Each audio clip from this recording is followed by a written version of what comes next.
อ่ากราบทักทายสบายดีและสวัสดีพี่ๆน้องๆพ่อๆแม่ๆทั้งฝั่งลาวหรือฝั่งไทยหรือต่างประเทศก็ดีวันนี้กับบ่มีอย่างไรทุกคนพาทุกคนไปขึ้นภูขึ้นผาก่อนคนเลยขึ้นบนสูงก่อนมันขึ้นปีนเขาก่อนคนเลยคือว่าขึ้นไปหายาสมุนไพรทุกคนเลยมาเป็นน้ำตาเป็นต้มน้ำร้อนน้ำเลือดกินยำ ฤดูหนาวทุกคนเลยกับผมมีอย่างไรดอกก็ส่งก็จะลืมทุกคนฮักแพงกันคือเก่าอย่าทิ้งอย่าปะอย่าละอย่าไล่ทุกคนเลยแล้วก็ขอชมแล้วก็ขอบคุณลวงหน้าทุกคนเลยมันก็บ่มีอย่าง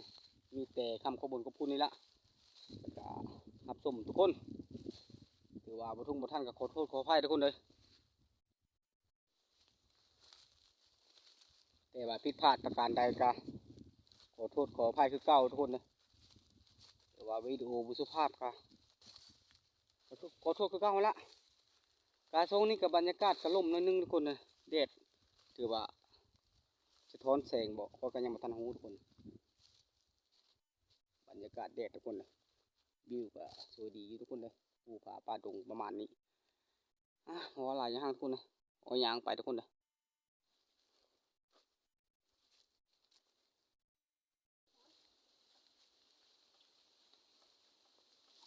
บรรยากาศที่ใน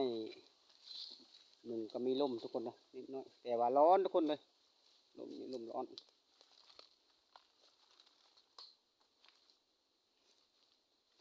หายาสมุนไพรทุกคนเอ้ยมาต้มน้ำได้บ่จังใดเป็นยาเพื่อสุขภาพทุกคนมานี้ละหอดทุกคนเลยหอดเข็มภูเข็มพาละดูว่ามีแต่เกมหาทางขึ้นก่อนทุกคนเลยสูงซ้ำใดมือนี้กะจะได้สู้ทุกคนเลยเพราะว่าจะได้ยาดียาเพื่อสุขภาพเพื่อว่าทุกคนเลยแต่ผมมีอย่างลายดอกเป็นอะไรการลุ้นไปบึกไปซุ่มทุกคนเลยเป็นยาดีเบียบว่าเพื่อสุขภาพกันแล้วกันทุกคนเลยถือว่าย่างขึ้นทุกคนบาทนี่กับธรรมดาโอ้มีเสกทุกคนเลยถือว่าขึ้นมาแล้วทุกคนเลยประมาณนี้ละถือว่าจะได้ขึ้นสูงประมาณนี้ทุกคนเลยยังมาต้นหอดยาดีทุกคนเลยถือว่าประมาณนี้ทุกคนขึ้นก็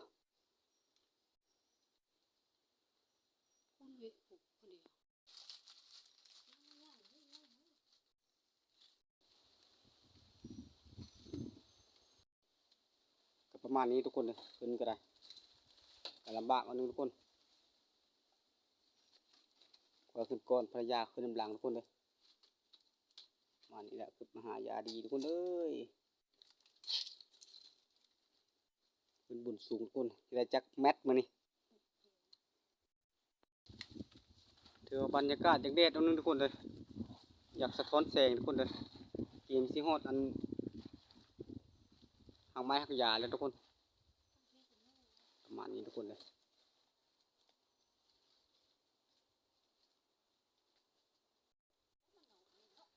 ถือว่าหาก็ได้ขึ้นประมาณนี้ทุกคนเลยถือว่าขึ้นโตอีบ่นั่นแหละเขากันมาสร้างหูทุกคนเลยประมาณนี้ละบรรยากาศอยู่บนผาสูงทุกคนขึ้นมาหาสมุนไพรทุกคนเลยถือว่าสมุนไพรกับภรรยาเขากำลังเก็บเอาอยู่เอามือต้มน้ำร้อนทุกคนเลยเป็นยาเป็นซ่านี่ประมาณนี้ละ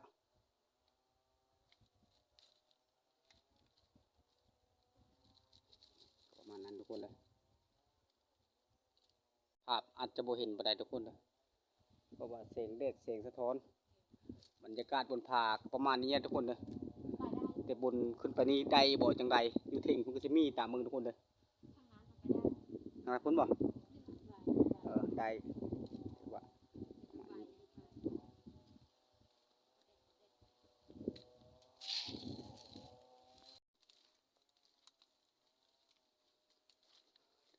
มึงไปได้บอกไปได้ยาก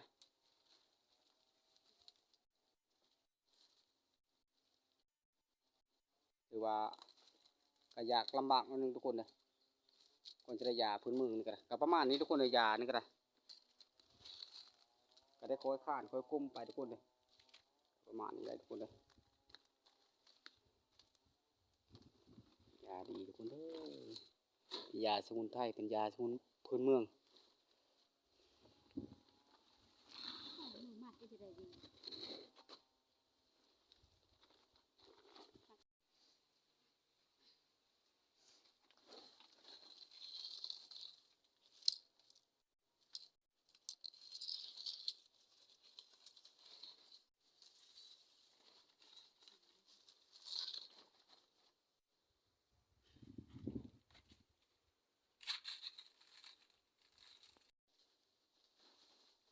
ก็ประมาณนี้ทุกคนเลย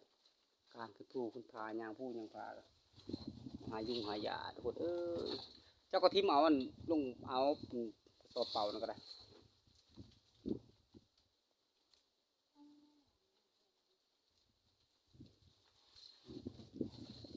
ทิมลงก็ได้จับก็เย็บบ่จับไม่น้อยบ่จับไม่น้อยกะลงบ่ได้แหละตั้งตัวไม้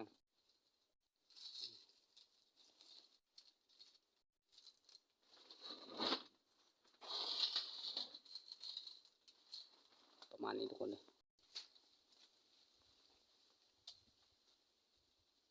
ยางขึ้นไปทุกคนยางขึ้นกับยางลงทุกคนเลยประมาณนี้แหละการลำบากเอาหนึ่งทุกคนลำบากเอาหนึ่งทุกคนเลยได้แต่ว่าเจ้ายิงคนกลางไงเด้อ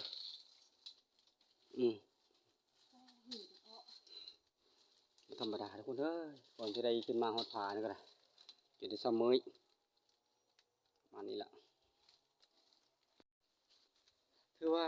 มาให้ทุกคนได้เห็นเบิ่งว่าเป็นยังไงยาสมุนไพรเป็นอันนี้ทุกคนเขาอาจจะอยู่จังนี้ทุกคนเราก็ต้องได้หักเอาไว้หักเอาแล้วก็ปลาให้รากของเขาอยู่ที่เดิมทุกคนนะคือปีหน้าแหละเหมาอีกแต่ว่ายาดีก็คือเว็บปวดหลังปวดเอวบ่เป็นอย่างนี้ทุกคนเลยเอามือตุ้มเบาตุนเบาโตว่าไงซะเป็นยาพื้นเมืองยาสมุนไพรตั้งแต่ได้มาทุกคนเลยถือสูงละดูยามหนาวละกินเพื่อแก้หนาวทุกคนก็ประมาณนี้แหละทุกคนเลยกับบ่มีอย่างไรเลยขออนุญาตเอาก่อนทุกคนในบ้านนะ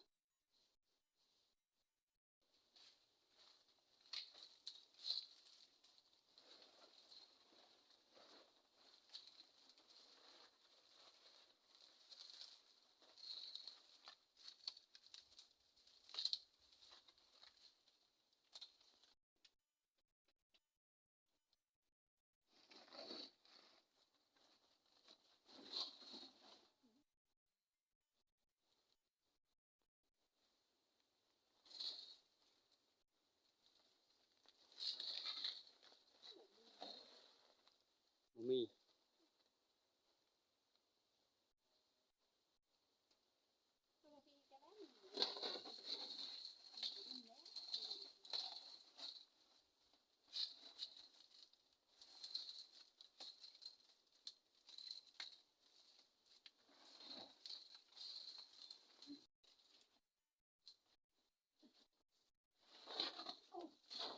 คอยได้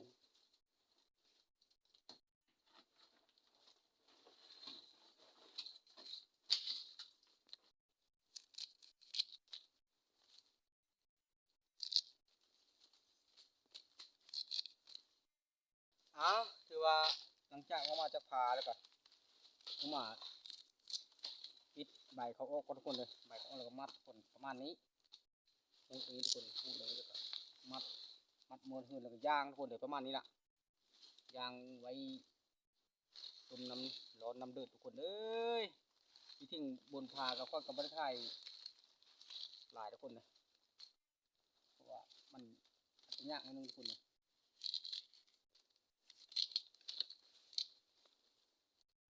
ยากเวลาก็คือทุกคนเห็นแล้วเห็นก็ล็อกแก๊กทุกคนเลยคือไปตามดินเพ่งทุกคนเลยบรรยากาศดินเพ่งกับพ่อไข่ประมาณนี้แหละทุกคนเลยได้ก็ประมาณนี้เลย แต่บ่อาจจะบ่เห็นปานใดทุกคนเลยประมาณนี้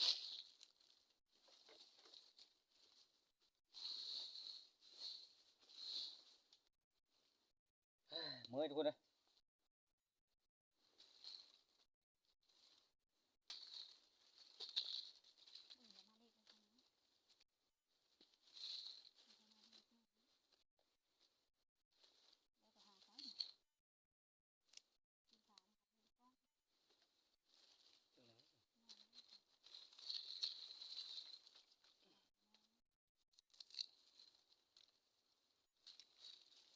เนี่ยทุกคนเลย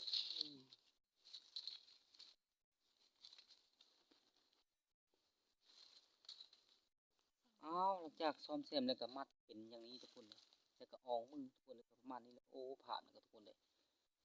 ประมาณนี้ทุกคนเลยถือว่าเนี่ยใช้เป่าขาวนี่แล้วก็มีแต่มือเท่านั้นแหละทุกคนเลยคำละประมาณนี้แล้วได้เป็นภูขึ้นขามันนี่ก็ได้